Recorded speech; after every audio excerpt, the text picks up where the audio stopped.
Halo teman-teman, balik lagi di sini gua Awir ya. Ya, jadi hari ini gua sedang berada di dealer DFSK yang berlokasi di Jalan Imam Bonjol, Denpasar, Bali ya teman-teman. Dan dalam video kali ini gua berkesempatan untuk membuat video salah satu mobil terbaru dari DFSK yang mana sebelumnya mobil ini belum di launching, tapi gua sudah diizinkan untuk membuatkan video reviewnya. Jadi ini adalah DFSK Glora yang versi minivan. Nah, jadi untuk desainnya bisa teman-teman lihat seperti ini. Ini adalah salah satu mobil penumpang yang bisa menampung banyak sekali penumpang. Jadi mobil ini besar banget teman-teman dan juga panjang tentunya. Ini tinggi juga mobilnya ya.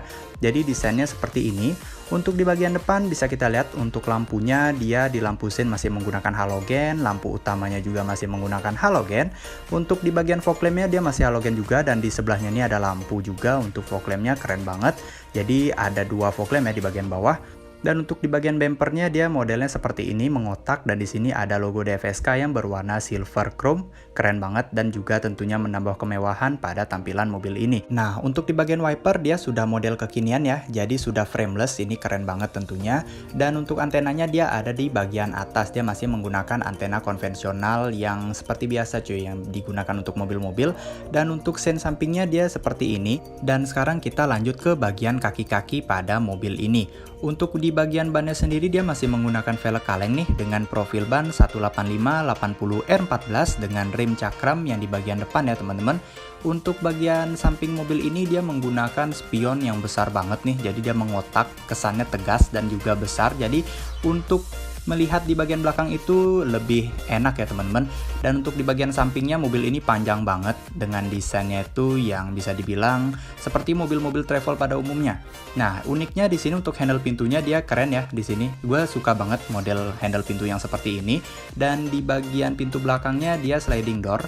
Dia ada relnya nih di bagian samping, di sini berwarna seperti besi-besi chrome gitu teman-teman.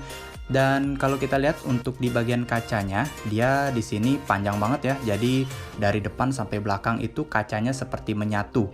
Nah, untuk di bagian belakangnya juga dia sama seperti yang di depan, masih menggunakan velg kaleng dengan profil ban 185/80R14. Namun di bagian belakangnya ini remnya masih tromol. Nah, kalau kita bisa lihat untuk di bagian belakang dia modelnya seperti ini. Menurut gua lebih keren yang di bagian belakang dari mobil ini teman-teman. Untuk di pembukaan kacanya, dia jendelanya menggunakan geser ya. Jadi mode geser gini untuk membuka jendela belakangnya. Dan kita lihat untuk di bagian belakang dari mobil ini desainnya seperti ini.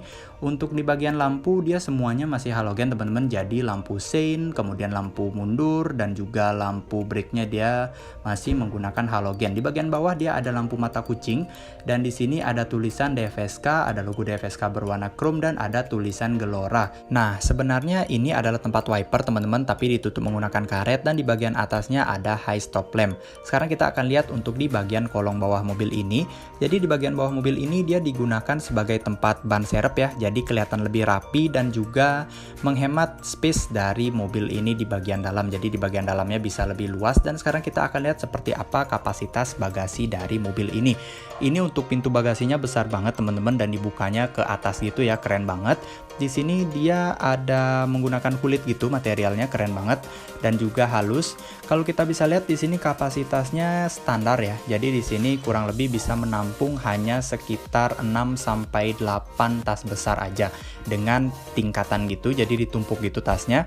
Dan untuk di bagian interiornya dia seperti itu teman-teman, nanti akan kita lihat lebih detail seperti apa interior dari mobil DFSK Glora ini. Oke, jadi mobil ini memiliki panjang 4,5 meter dengan lebar 1,68 meter dan tinggi 2 meter. Untuk wheelbase-nya sendiri dia sebesar 3050 mm ya teman-teman. Jadi mobil ini besar, panjang dan juga lebar banget tentunya. Dan sekarang kita akan coba lihat untuk di bagian interior depan mobil ini terlebih dahulu. Nah, untuk di bagian pintunya dia seperti ini desainnya teman-teman, jadi klasik banget dan di sini menggunakan material plastik semua ya, jadi plastik keras gitu. Bagusnya di sini dia sudah power window untuk di bagian depan dan di sini semua materialnya plastik teman-teman. Ya wajar sih karena ini mobil penumpang ya. Di sini juga ada slot untuk ruang penyimpanan, kemudian di sini ada speaker juga dan ya standar banget untuk di bagian pintunya. Nah, karena mobil ini tinggi jadi di bagian atasnya dia ada hand grip dan di bagian bawahnya dia ada pijakan kaki. Untuk di bagian joknya dia menggunakan menggunakan bahan kain seperti ini teman-teman, jadi standar banget. Dan juga sekarang gua akan coba naik untuk melihat seperti apa dashboard dari mobil ini.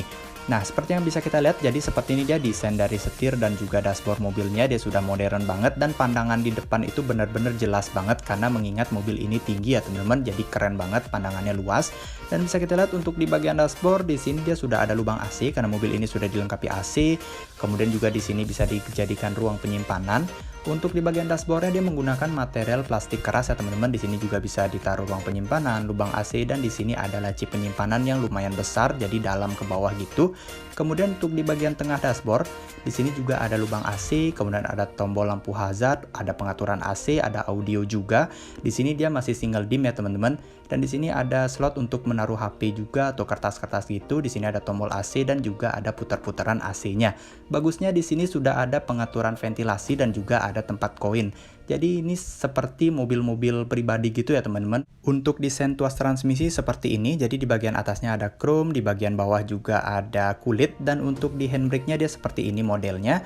Untuk di bagian setirnya dia modern banget menurut gua, di bagian tengahnya ada logo DFSK berwarna chrome dan di bagian bawahnya lagi ada desain seperti jaring-jaring gitu. Di sini ada ruang penyimpanan, ada slot untuk tombol tapi sayangnya tidak ada tombolnya, dan di bagian bawah untuk membuka kap mesin. Untuk desain kuncinya dia seperti ini, standar banget ya. Seperti mobil-mobil konvensional pada umumnya teman-teman. Ya menurut gua untuk di bagian kunci dia tidak ada yang spesial ya. Jadi di bagian bawahnya standar seperti ini, biasa untuk ngegas, kopling dan yang lainnya.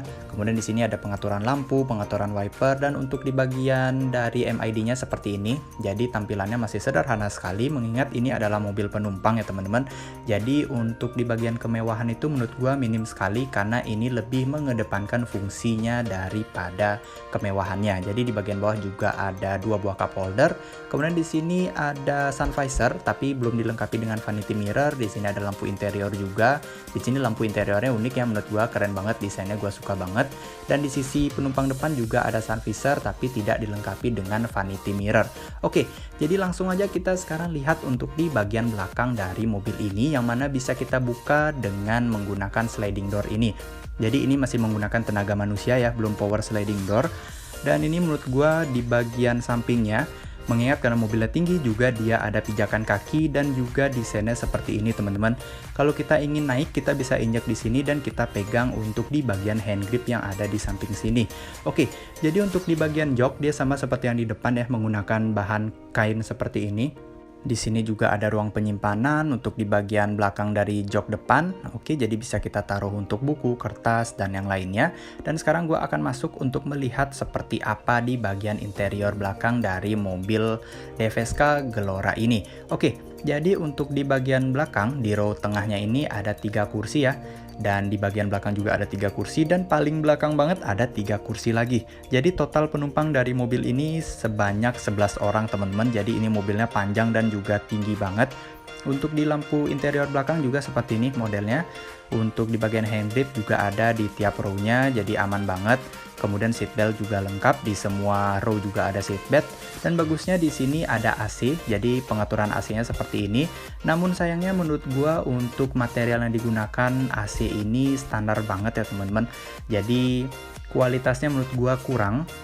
Tapi nggak apa-apa sih, karena yang dikedepankan itu kan adalah fungsinya. Jadi di sini fungsinya untuk menyalurkan udara dingin, dan untuk pandangan ke depan dia seperti ini. Jadi masih luas pandangannya teman-teman, mengingat mobil ini tinggi juga. Nah, untuk di bagian legroom menurut gua di sini mobilnya masih nyaman banget, masih lega banget karena di sini legroomnya masih luas ya.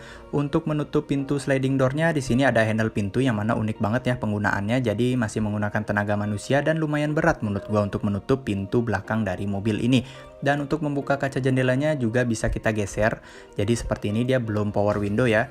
Dan di sini ada seperti material kulit-kulit gitu. Dan sekarang gue akan mendemonstrasikan bagaimana cara melipat kursi dari bagian tengah ini supaya kita bisa melewati gang yang ada di mobil ini. Jadi untuk pindah ke row baris ketiga dan row baris keempat kita bisa melewati gang ini. Dan untuk di bagian legroomnya menurut gua masih standar, dan di bagian headroom juga masih standar. Jadi mobil ini bener-bener lega banget teman-teman, di bagian atasnya itu tinggi banget. Dan sekarang kita coba untuk ke bagian belakangnya. Oke, nah untuk di bagian paling belakang dari mobil ini menurut gua masih sedikit sempit ya. Jadi menurut gua masih lebih nyaman di row baris kedua dan row baris ketiga. Dan sekarang kita akan coba untuk melipat kursi paling belakang untuk menambah kapasitas dari bagasi mobil ini. Oke, jadi yang pertama kita harus buka dulu. Di sini untuk sandaran kepalanya kita harus buka. Kemudian untuk di bagian samping sini ada contelan gitu. Jadi kita bisa tarik untuk melipat kursi di bagian belakang sini. Kemudian kursinya kita angkat lagi dan tara, mobil ini sudah memiliki kapasitas bagasi yang jauh lebih luas. Jadi kita bisa menaruh barang yang banyak banget di sini teman-teman. Jadi bisa koper besar, tas besar, maupun sepeda atau sepeda motor bahkan bisa masuk. Dan sekarang kita akan lihat untuk di bagian mesin dari mobil ini. Nah, mobil ini menggunakan mesin dengan model DK 1,5